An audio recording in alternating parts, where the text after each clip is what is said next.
ॐ अज्ञानतिमिरान्धस्य ज्ञानाञ्जनशलाकया चक्षुरुन्मिलितं येन तस्मै श्रीगुरवे नमः। वन्देऽहं श्रीगुरो श्रीयुत्पदकमलं श्रीगुरून् वैष्णवांश्च श्रीरूपं साग्रजातं सहगण रघुनाथान्वितं तं सजीवं साद्वैतं सावधूतं परिजन सहितं कृष्ण चैतन्य देवं श्री राधा कृष्ण पादान् सहगण ललिता श्री विशाखान्वितांश्च तमादिदेवं करुणानिधानं तमालवर्णं सुहितावतारम् अपार संसार समुद्र सेतुं भजामहे भागवत स्वरूपम्। हे देव हे दैत हे भुवनैक बंधो हे कृष्ण हे चपल हे करुणैक सिंधो हे नाथ हे रमण हे नयनाभिराम हा हा कदानुभवितासि पदं दृशोर्मे। श्री कृष्ण चैतन्य प्रभो नित्यानंद श्री अद्वैत गदाधर शिवसदि गौरभक्त वृंद। हरे कृष्णा कृष्णा कृष्णा हरे हरे हरे राम राम राम हरे हरे। हरे कृष्णा। सर्वप्रथम मैं अपने गुरुपाद पद्म ओम विष्णुपाद अष्टोत्तरशत श्री श्रीमद् भक्ति वेदांत माधव गोसाई महाराज के चरण कमलों में अनंत कोटि दंडवत प्रणाम ज्ञापन करता हूं। हम लोग श्रीमद् भागवत पुराण में दशम स्कंध में 21वां अध्याय श्रवण कर रहे हैं वेणु गीत के नाम से, जिसमें गोपियां पूर्व राग की स्थिति में, पूर्व राग जो है ये एक विप्रलंब का पहला पार्ट है। पहले होता है पूर्व राग विप्रलंब में,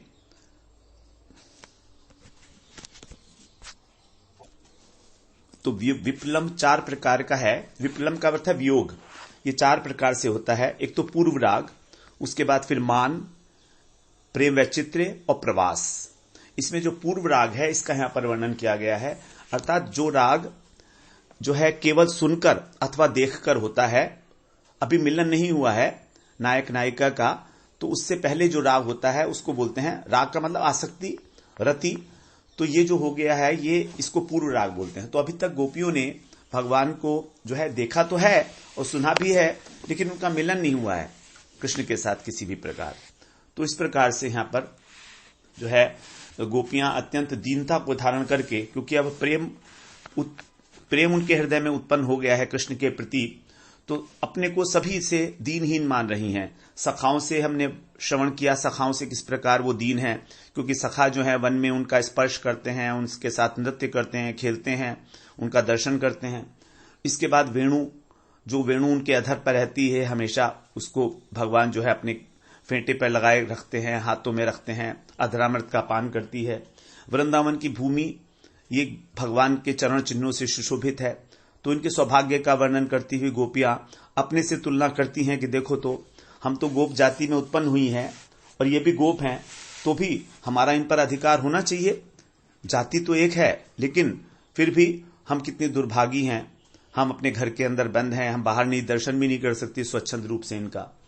यहां तक कि जो हिरणी है वो भी इनका दर्शन करती है अपने पति मृगसार मृग के साथ, और स्वर्ग की देवियां वो भी अपने अपने पतियों के साथ विमान में आकर और इनका दर्शन करती हैं और मुग्ध हो जाती हैं।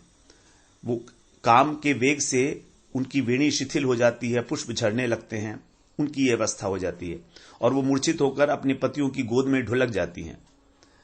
तो इस सब की स्थिति देखकर उनकी अब इच्छा होती है कि हे ब्रह्मा जी, हमको अगला जन्म दो तो कभी स्थावर योनि में दे देना, अथवा पशु योनि में दे देना, हिरणी बना देना हमको, अथवा स्वर्ग की देवी बना देना। किसी भी लोक में जाएं हम, कृष्ण का ही हमको लगातार दर्शन मिलता रहे। इस प्रकार से अब 8वें श्लोक 13वें श्लोक में यहां पर अब गोपियां जो हैं सौभाग्य का वर्णन कर रही है, गाय और बछड़ों का सौभाग्य क्या है। तो कह रही हैं, गावश्य कृष्ण मुख निर्गत वेणु गीत पीयूष मुत्तभित कर्ण पुटये पिबन्त्य शावास्नुतस्तनपयः कवलास्मतस्थुर गोविन्दमात्मनि दृशाश्रुकला स्पृशन्त्यः। गावः अर्थात जो गायें हैं, बहुवचन है। और क्या करती हैं वो गायें? कहती हैं कि इन देवियों की बात तो छोड़ो, ये तो ऊपर विमान में स्थित हैं, इनके पास तो शक्ति भी है, कुछ भी कर सकती हैं, देवता भी हैं साथ में इनके, लेकिन इन गायों को देखो, ये कृष्ण मुख निर्गत, जब कृष्ण के मुख से, श्री मुख से जो निकली हुई वेणु गीत अर्थात वेणु का गीत है, जब कृष्ण जो हैं अपने मुख से वेणु के अंदर मधुर स्वर भरते हैं, तो पीयूषम उत्तभित कर्णपुटई, उसमें से जो मधुर संगीत निकलता है, जो अमृत निकलता है, उस अमृत का ये गाये किस प्रकार से पिबंती पान कर रही हैं। कैसे पान कर रही? उत्तभित कर्णपुटई, जो कान रूपी इनके दो दोने हैं, उन दोनों को ऊपर उठाकर, उत्तभित, तो दोनों कानों को, कान रूपी दोनों को ऊंचे करके इसका पान कर रही हैं, मधुर संगीत का, वेणु की ध्वनि का, क्योंकि वो अमृत है। और अमृत है इसलिए वो चाहती नहीं है कि इसका एक बूंद भी बाहर छलक जाए, इसलिए उन्होंने अपने कानों को ऊपर उठा लिया है, दोने की भांति। जैसे हम लोग जब जूस वगैरह पीते हैं तो ग्लास के अंदर उसको एक बूंद भी नहीं छोड़ते, पूरा का पूरा पी जाते हैं, ये अमृत के समान है। और इसके अतिरिक्त अब बता रहे हैं शावा। शावा मतलब जो उनके बछड़े हैं छोटे छोटे, वो क्या कर रहे हैं? कवला, उनके मुख के अंदर कवल है, और वे वास्तव में स्म तस्थु स्तब्ध रह जाते हैं, अर्थात उनके अंदर सात्विक भावों में से एक भाव है स्तंभ, उसके अंदर जो है स्तंभ वृत्ति हो जाती है, स्तब्ध हो जाता है व्यक्ति, कुछ भी नहीं कर पाता, सारी इंद्रियां जो है निश्चेष्ट हो जाती हैं। तो ये क्या करते हैं, गाय के बछड़े जो हैं उनको गोविंदम आत्मनि दृशा,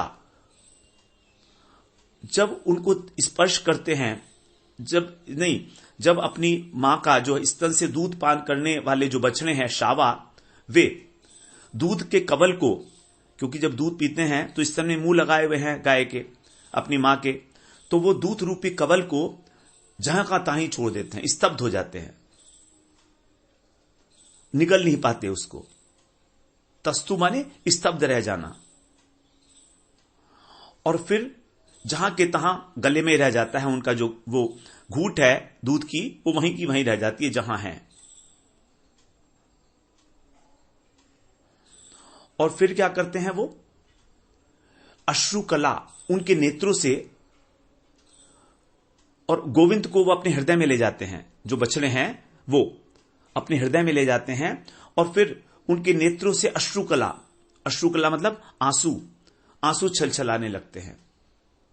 इस प्रकार से जब वो स्पृशन्ति है, उनको अपने हृदय में ले जाकर, जब उनको अपने हृदय में ले जाकर वो उनका आलिंगन करते हैं कृष्ण का, तब उनके आंसू छलछला पड़ते हैं, और जो गाय के थन से दूध निकल रहा था वो गले में ही रह जाता है, उसको ना निगल पा रहे हैं ना पी पा रहे हैं, ये हालत हो जाती है।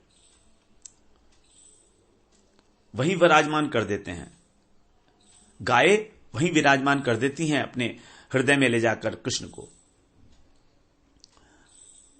तो इस प्रकार से गाय के लिए कहा गया और उसके बछड़ों के लिए कहा गया, दोनों ही जो हैं भगवान का आलिंगन करते हैं अपने हृदय में ले जाकर उनको, और उनके शरीर के अंदर रोमांच और कंप इत्यादि उदित हो जाता है।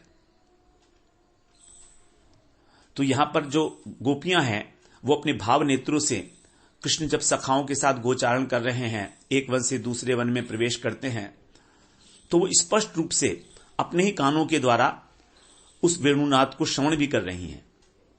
कृष्ण को देखने के साथ साथ उनको सुनाई भी दे रहा है वो वेणुनाद। कृष्ण का अंग प्रत्यंग, उनका चलना फिरना, हंसना बोलना, सब कुछ गोपियों के लिए कर्ण और नेत्रों के लिए उत्सव के समान है। ऐसे वेणुनाद को सुनकर वे सब कुछ, अपना धैर्य, लज्जा, गंभीरता सबको छोड़कर अपनी सखियों के समाज में और अपने ही मनोभावों को व्यक्त करना नहीं चाहती हैं अविथा भाव से, क्योंकि उससे प्रकट हो जाएगा कि हम कृष्ण के अंदर एकांतिक भक्ति करती हैं, एकांतिक प्रेम करती हैं। करना नहीं चाहती, लेकिन रोक नहीं पा रही हैं अपने को, क्योंकि उनका रोम रोम जो है कृष्ण प्रेम से भरा हुआ है। इसी भाव को कहा गया अविथा भाव, कि अपने भावों को रोकने की चेष्टा करना, छिपाने की चेष्टा करना, लेकिन भाव हैं वो किसी ना किसी रूप में तो प्रकट हो ही जाएंगे। और फिर जब प्रकट हो जाते हैं तो बड़ी लज्जा आती है, फिर दोबारा से उसको छिपाने की चेष्टा करती हैं। तो अब विमानों में जब विचरण करती हुई देवियों के विषय में उन्होंने देखा, सुना, कहा, तो उनका हृदय थोड़ा सा खुल गया, क्योंकि उन्होंने देवियों के लिए एक शब्द का प्रयोग किया था, स्मरणानुसारा, अर्थात वो काम वेग से मूर्छित हो गई। तो अब यहां पर जब उनके मुख से देवियों के काम का विवरण निकल गया, तो अब जो है गोपियां थोड़ी सी खुल गईं, और जो गायें हैं और उनके जो 2-4 दिन के बछड़े हैं, उनके अंदर कृष्ण प्रेम की जो है धारणा करके अपने मन के भावों को आवृत करने की चेष्टा कर रही हैं। तो यहां पर गाय और बछड़े कृष्ण का आलिंगन करते हो या ना करते हो ये तो मालूम नहीं, लेकिन गोपियां अवश्यमेव कृष्ण का आलिंगन करके उनके नेत्र छलछला आए हैं। अपनी ही कंडीशन जो है वो गाय और बछड़ों के माध्यम से व्यक्त कर रही हैं।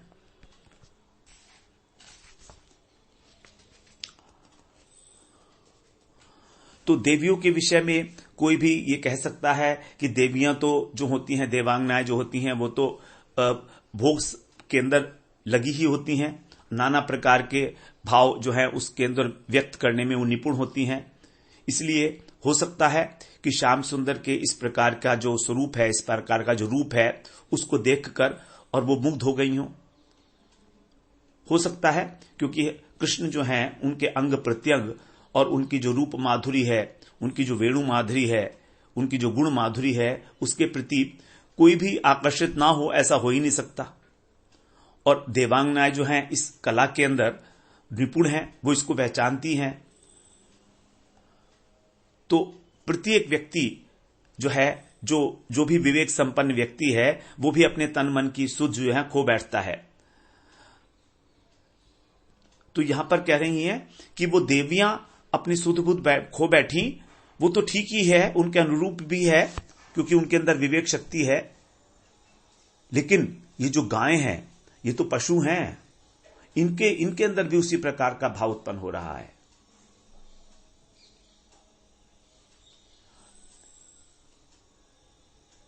तो कहती हैं कि कृष्ण जो गोचारण करने जाते हैं सखाओं के लिए, वो तो केवल बहाना है एक बार उनके लिए, क्रीड़ा कौतुक है। वास्तव में तो वो हमको ही आवाहन कर रहे हैं इस वेणुनाद के द्वारा। और वेणुनाद ऐसा है उनका कि सारे के सारे पशु पक्षी, नदी, पर्वत सभी जो है परमानंद में डूब जाते हैं, सभी जो है चेतना को प्राप्त हो जाते हैं, जड़ वस्तु भी चेतन हो जाती है।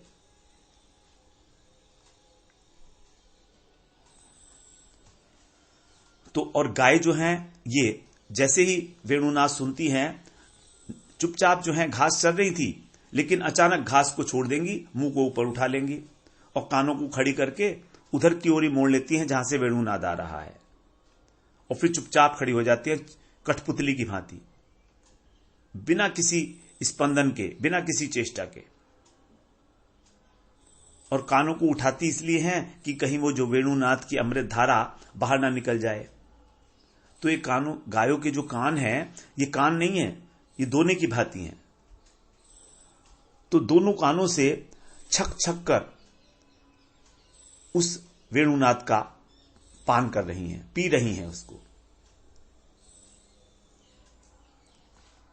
तो गाय जो हैं, ये हो सकता है इनमें विवेक शक्ति ना हो इतनी परिष्कृत रूप से जिस प्रकार देव पत्नियों में है, तो भी उसके माधुर्य का आस्वादन करने में ये पूरी प्रकार से समर्थ हैं।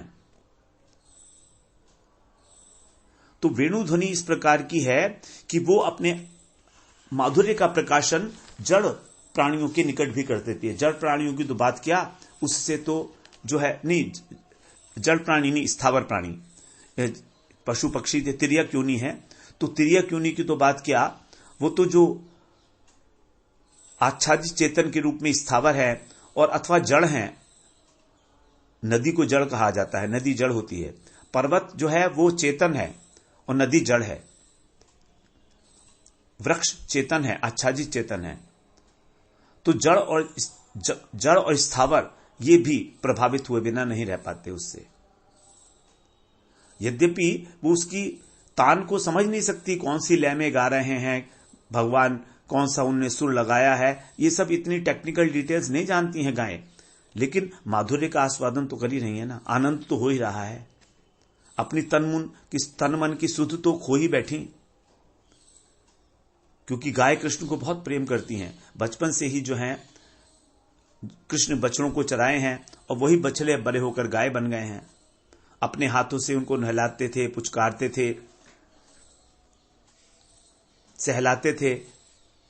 तो बड़े होने पर भी वो जो बछड़े हैं जो अब गाय बन गए हैं, वो किसी और के साथ चराने के लिए जाना पसंद नहीं करते हैं। अब वो कृष्ण को ही चाहते हैं। इसीलिए नंद बाबा ने कृष्ण को जो है गौचारण की आज्ञा दे दी थी कि भाई जो बछड़े बड़े हो गए हैं वो अब कोई और तो चरा नहीं पा रहा है उनको, ठीक है अब तुम भी बड़े हो गए हो, तुम ही चरा लो। तो इसीलिए बचपन से कृष्ण को गाय बहुत प्यारी हैं और गाय कृष्ण को बहुत अधिक प्यार करती हैं।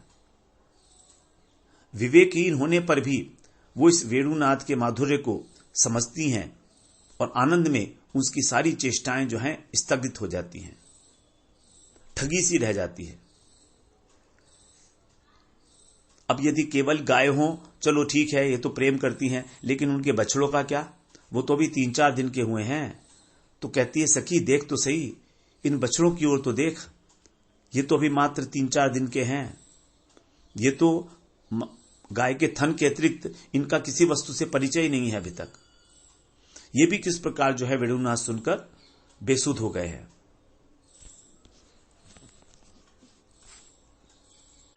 सभी ग्रंथों में इस प्रकार का जो वर्णन है वो पाया जाता है। गोपाल चंपू में जीव गोस्वामी पाद ने भी इसी प्रकार से वर्णन किया है गायों की स्थिति का। हरेर वक्त्रम वेणु ध्वनि मिमिषतया वर्षति सुधाम पिबत्येताम गव्या यदनुरसना कर्ण युगलम आहासीत प्रस्तब्धा निज विषय मन्या तुरसना किम एतत् किम नैतत् भवति किमि वही तत् किमिति वा। अर्थात जो श्री हरि का मुख कमल है वक्त्रम, उसमें से वो अवश्य ही वेणुनाद के चल से सुधा का वर्षण कर रहा है, अमृत का वर्षण कर रहा है।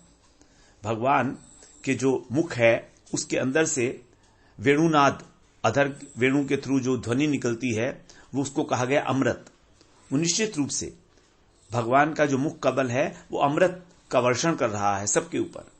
गाय बछड़े वो अपने दोनों कानों को उठाकर मानो से जीवा बनाकर उस सुधा का पान कर रहे हैं और पूर्णतया उनका जो पूरा शरीर है वो स्तब्ध हो जाता है। तो यही वेणुनाद लहरी जब गायों के कर्ण विवर में प्रवेश करती है तो उनके हृदय में भी एक हृदय में उनके एक जो प्रेम का विकास होता है, भाव का विकास होता है, उनका हृदय द्रवित हो जाता है और उनकी स्तन से बड़े प्रबल वेग से दुग्ध धारा क्षरित होने लगती है। साधारणतः गाय तभी दूध देती है जब उसका बछड़ा उसके पास होता है। बच्चों को देखकर वत्सलता के कारण गाय की दुग्ध धारा निकलती है, लेकिन यहां पर वृंदावन में जो विचरण करने वाली कृष्ण की प्यारी गायें हैं उनके स्तन में दूध इस प्रकार से नहीं आता अपने बछड़ों को देखकर, बल्कि जब वे कृष्ण का दर्शन करती हैं, उनके अंगों का स्पर्श पाती हैं अथवा उनका वेणुनाद सुनती हैं, तभी उनके स्तन से स्वतः दुग्ध धारा निकलने लगती है। और जो बछड़े हैं वो स्वाभाविक रूप से गाय का जो थन है वो चूसते तो हैं, लेकिन जब तक गाय वेणुनाद नहीं सुनती तब तक उसमें दूध ही नहीं आता। और जैसे ही कृष्ण को देखती है गाय, स्पर्श करती है अथवा सुनती है, तो दूध जो है स्वतः ही स्वाभाविक बिना बछड़ों के बछड़ों की इच्छा के ही उसमें से स्वतः ही दूध निकलने लगता है। तो ऐसे दूध को जब बछड़े अपने मुंह में लेने की चेष्टा करते हैं तो गाय के साथ साथ बछड़े भी जो है कृष्ण के वेणुनाद को सुन रहे हैं, तो उनकी भी अवस्था इस प्रकार की हो जाती है कि दूध उनके मुंह में चला तो गया लेकिन निगल नहीं पा रहे हैं उसको। स्तब्ध हो गई उनकी सारी वृत्तियां शरीर की, आनंद से इतने भर गए कि विवश हो गए। और फिर क्या होता है, उनके मुख से जब गले से नहीं निकलता दूध, तो मुंह से गले से नहीं निकलने के कारण उनके कपोल से होते हुए और जमीन पर गिरने लगता है। आनंद वृंदावन चप्पू में भी इसी प्रकार से कहा गया है, अर्धावलीड्य वंसा कुरुशोभिदंता सोत्कंठमुन्नमिषित नेत्र मुदीर्ण कर्णम चित्रार्पिता इव पतंतमिवामृतौघम वेणुध्वनिम श्रुतिपुटे गमयन्ति गावः। कह रहे गाय जो है बड़ी उत्कंठा पूर्वक अपने नेत्रों को मूंद लेती हैं, कानों को ऊपर उठाती हैं और कठपुतली की भांति निश्चेष्ट हो जाती हैं। इस प्रकार वो वेणु से निकली जो नाद रूपी अमृत है उसको कर्णपुटों से पान करती हैं। उनके मुख में जो अर्धचर्वित हरी घास के जो कवल थे वो वैसे के वैसे भरे रहते हैं, क्योंकि गाय वगैरह जो होती हैं वो बैठकर जुगाली करती है ना, तो जो उन्होंने पहले खाया है घास फूस वो उनके मुंह में रहता है। तो अब असमय में जब वो इस सुधारस का पान कर रही हैं, तब जो भी उनके मुंह में रह गया है वो चर्वित तृण कवल, वो उसको निगलना भूल जाती हैं, वहीं का वहीं रह जाता है वो।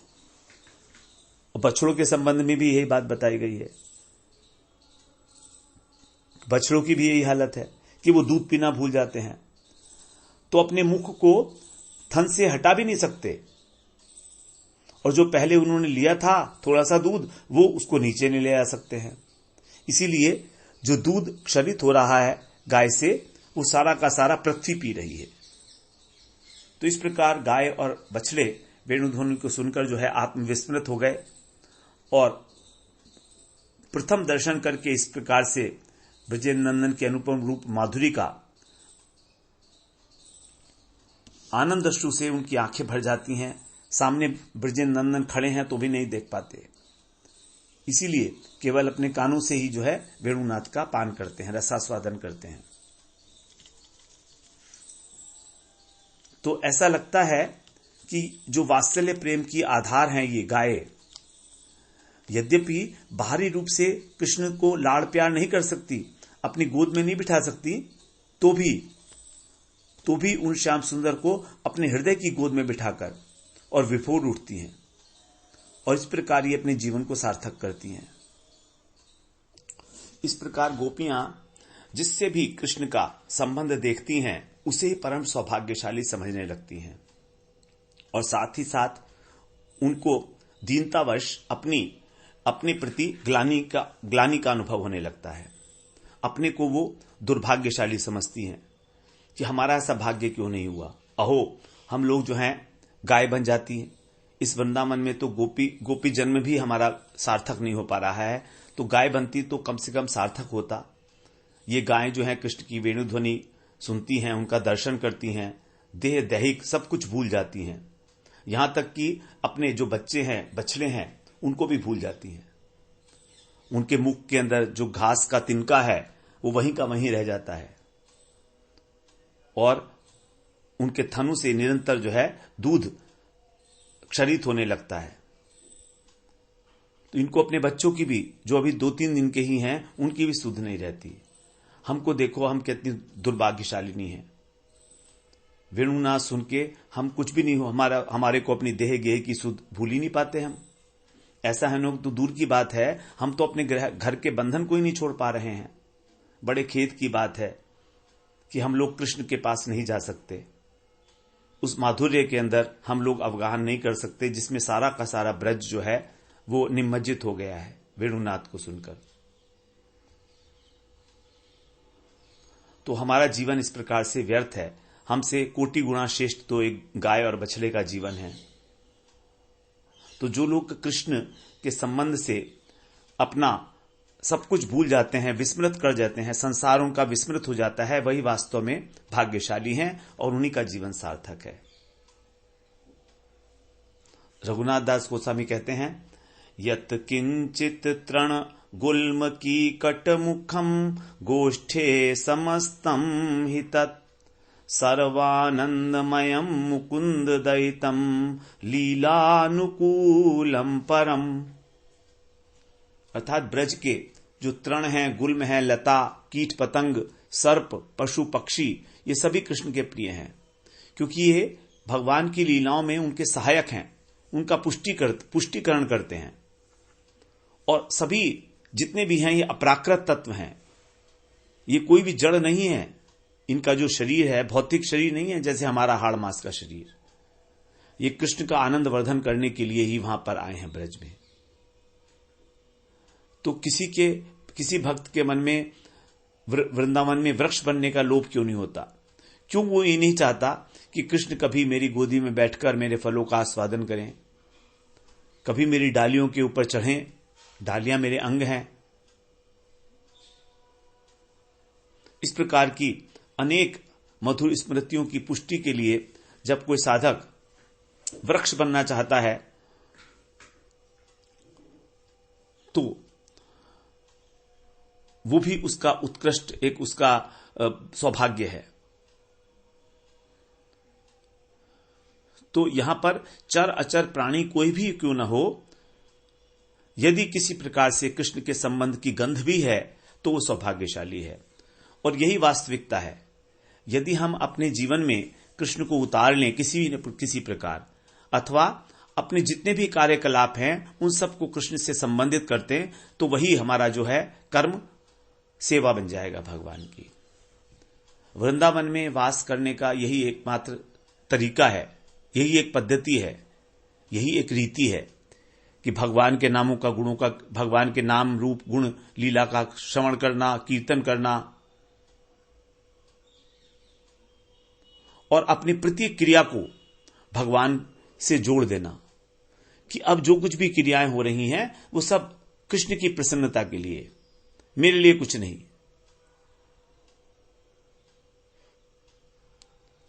और दूसरी बात, जितने प्रकार का कुसंग है उसको छोड़ना पड़ेगा, क्योंकि हमारा जो कुसंग है वो हमारा एक पल में ही नाश करने के लिए तैयार है। चाहे हमने बहुत सत्संग किया 10 वर्ष तक, तो भी यदि हमारा कुसंग हो गया कभी किसी समय तो हमारा तुरंत नाश हो जाएगा। इसका यह मतलब नहीं है कि कुसंग ज्यादा पावरफुल है सत्संग से, ऐसा नहीं है। सत्संग की महिमा तो बहुत बताई गई है। एक क्षण का सत्संग भी हमारा जीवन परिवर्तन कर सकता है। लेकिन यहां कुसंग की महिमा इसलिए बता रहे हैं क्योंकि कुसंग का हमारा जन्म जन्मांतर का अभ्यास है। करोड़ों जन्मों तक हम कुसंग में रहे हैं। यदि हम सत्संग करते तो हमारा कभी उद्धार हो भी जाता। पूर्व अभ्यासेन कौन्तेय, भगवान ने कहा है ना, जिसे योग भ्रष्ट पुरुष के लिए पूर्व अभ्यास के द्वारा उसको तुरंत वो ज्ञान हो जाता है और वो भगवत तत्व की ओर आकर्षित हो जाता है। तो यहां पर तो भगवान ने कहा था कि जो अभ्यास उसने मेरे को प्राप्त करने के लिए किया है, वही बात जो है कुसंग के लिए भी अप्लाई होगी कि पूर्व जन्म का जो बहुत बड़ा बड़ा कुसंग है हमारा, वही हमको थोड़ा सा भी कुसंग मिलने पर हमको हमारा 10 वर्ष का 20 वर्ष का जो सत्संग है उसको भी छिपा लेता है। तो एक कुसंग की ताकत नहीं है, बल्कि ये पूर्व अभ्यास की ताकत है, क्योंकि हमारी बुद्धि उसके साथ तुरंत एक हो जाती है और वही मानने लगती है जो पुराने जन्म के अनुसार संस्कार बने हुए हैं। अब हम लोग 14वें श्लोक में प्रवेश करते हैं। यहां पर अब पक्षियों के सौभाग्य का वर्णन किया जा रहा है। कह रही हैं गोपियां, प्रायो बताम्ब विहगा मुनयो वनेस्मिन् कृष्णेक्षितं तदुदितं कलवेणुगीतम् आरुह्य ये द्रुम भुजान रुचिर प्रवालान शृण्वन्ति मीलित दृशो विगतान्यवाचः।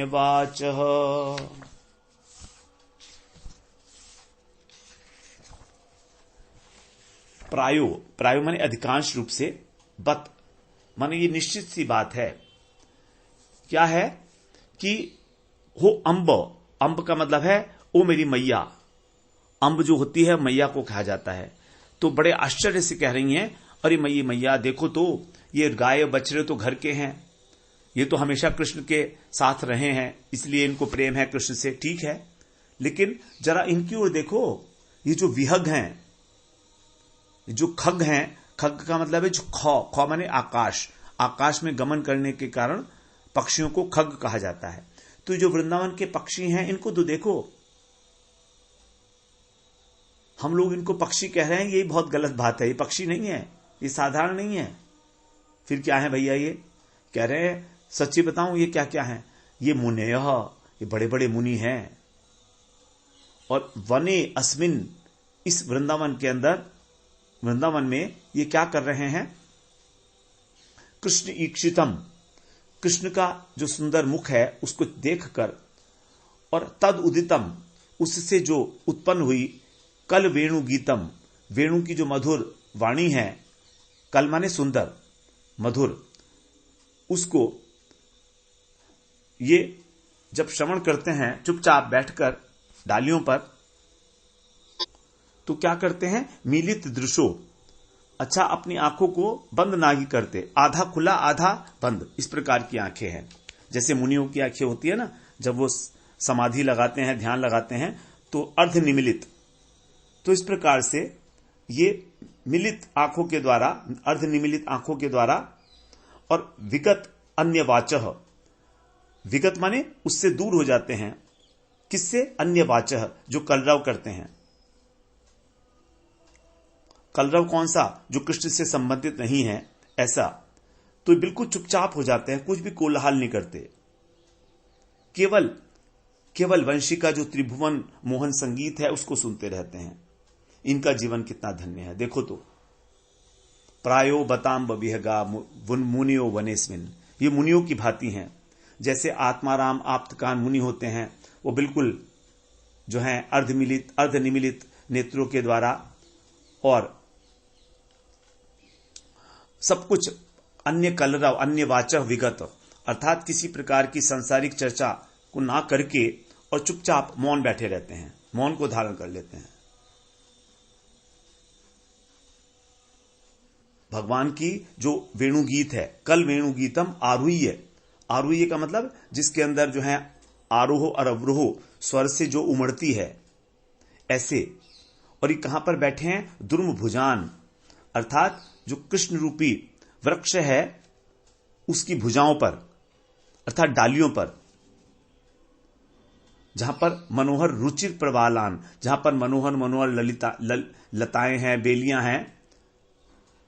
तो यही जो है भागवत रूपी डाली है, वृक्ष की डाली है भागवत रूपी। तो जब भागवत का श्रवण करते हैं तो अन्य सभी वार्ताओं को स्थगित करके इस संसार की और कथा का पान ऐसा करते हैं, आंख बंद करके। मुनि लोग बिल्कुल कलरव बंद कर देते हैं। तो हमारा इतना सौभाग्य कहां कि हम उस मधुर वेणुनाद को सुन सके। तो इस प्रकार जो गाय हैं और उनके सद्योजात बछड़े हैं, उनके अंदर जो आनंद का आवेश उत्पन्न हो रहा था वेणुनाद सुनकर, उसको कहते कहते कि उन्होंने अपनी देह की स्मृति भूल गई, तो यहां पर गोपियां भी अपने देह की स्मृति भूल गई भावावेश के अंदर। उनको भी होश नहीं रहा कि वो क्या कह रही हैं।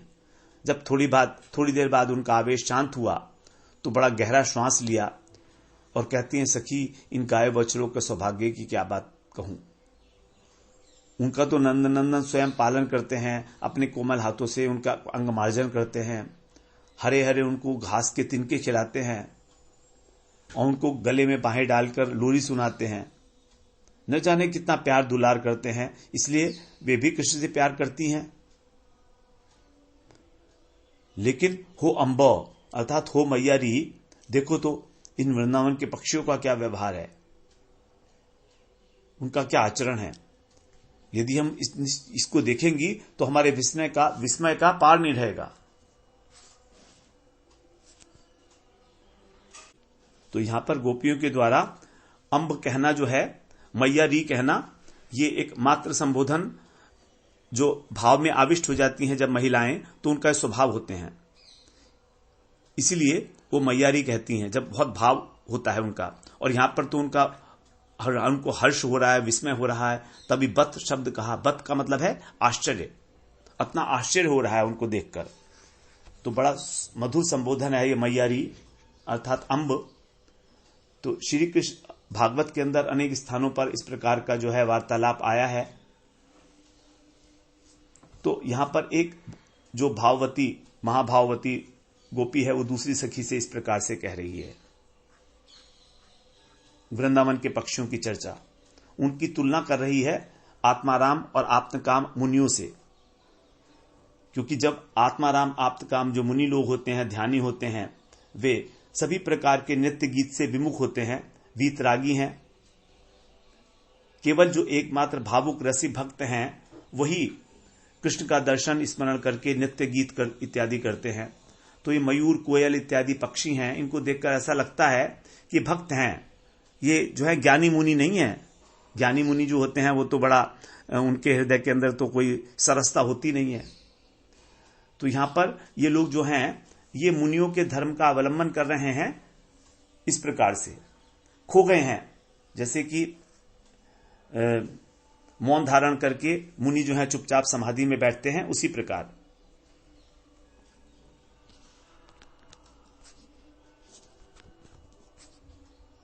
तो बड़ी सघन पत्रावली के बीच में बैठते हैं जानबूझकर, क्योंकि उनको मालूम है कि वेणु का ध्वनि सुन के जो है अपना तन मन हम भूल जाएंगे, तो हो सकता है नीचे भी गिर जाएं।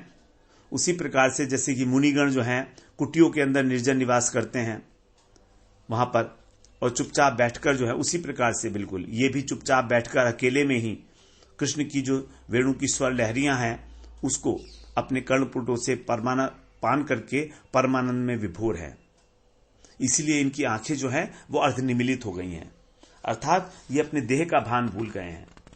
वेणुनाथ के अतिरिक्त जगत में और कुछ भी है ये इनको बिल्कुल अनुभव नहीं हो रहा है।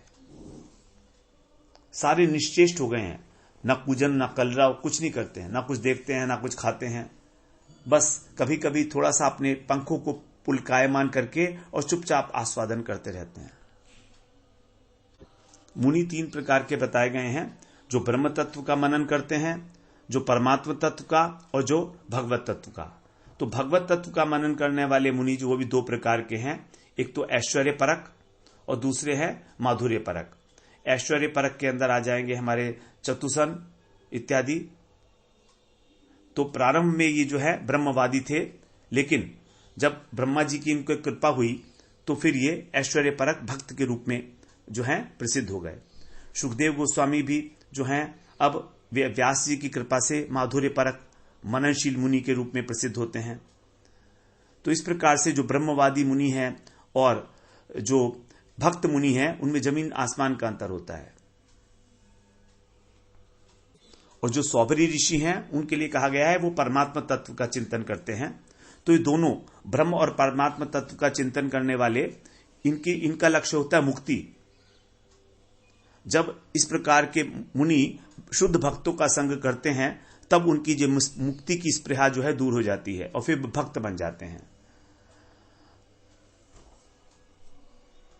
लेकिन यहां पर जो वृंदावन के पक्षी हैं वो ना तो ब्रह्म का चिंतन करते हैं ना परमात्मा का, ये तो भगवत चिंतन करते हैं। भगवत चिंतन करने वाले मुनियों के समान है, जो भगवान के गुणों का श्रवण करके और उसमें डूब जाते हैं, उनका दर्शन करके उस माधुर्य के अंदर डूब जाते हैं। तो यहां पर गोपियां ये संशय करती हैं कि मुनि ही लोग तो पक्षी का शरीर धारण करके नहीं बैठ गए हैं यहां पर शाखाओं पर आकर। पक्षी मुनि धर्म का आचरण कर रहे हैं या मुनि ही पक्षी बनकर आकर बैठ गए हैं, दोनों बातों में से कुछ भी ठीक हो सकता है यहां पर। इस प्रकार से यहां पर मुनियों के माध्यम से जो है उन्होंने मुनियों के उस पक्षियों का सौभाग्य उसका वर्णन किया और अपने को अत्यंत दीनता का अनुभव कर रही हैं। सोचती हैं कि जिस प्रकार ये पक्षी बाह्य ज्ञान शून्य हैं, निश्चेष्ट हैं, उसी प्रकार की जो है प्रेम विवशता हमारे अंतःकरण में भी जागृत हो जाए तो हम धन्य हो जाएंगे।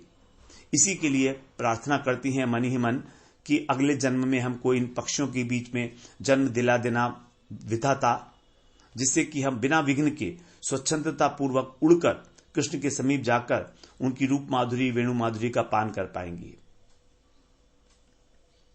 और यदि हमको शुक बना दिया तो हमको कृष्ण के हस्त कमल पर बैठने का सौभाग्य भी प्राप्त हो जाएगा, उनका स्पर्श भी प्राप्त होगा। और यदि हम मयूर बन गई तो कृष्ण के वेणु की मधुर तान पर नृत्य करके उनको सुख पहुंचाएंगी। तो कृष्ण को सुख पहुंचाने की लालसा ही गोपियों का एकमात्र उद्देश्य है। फिर अगले सत्र में हम 15वें श्लोक में प्रवेश करते हैं। वांछा कल्पतरुभ्यश्च कृपा सिंधुभ्येव च पतितानां पावनेभ्यो वैष्णवेभ्यो नमो नमः।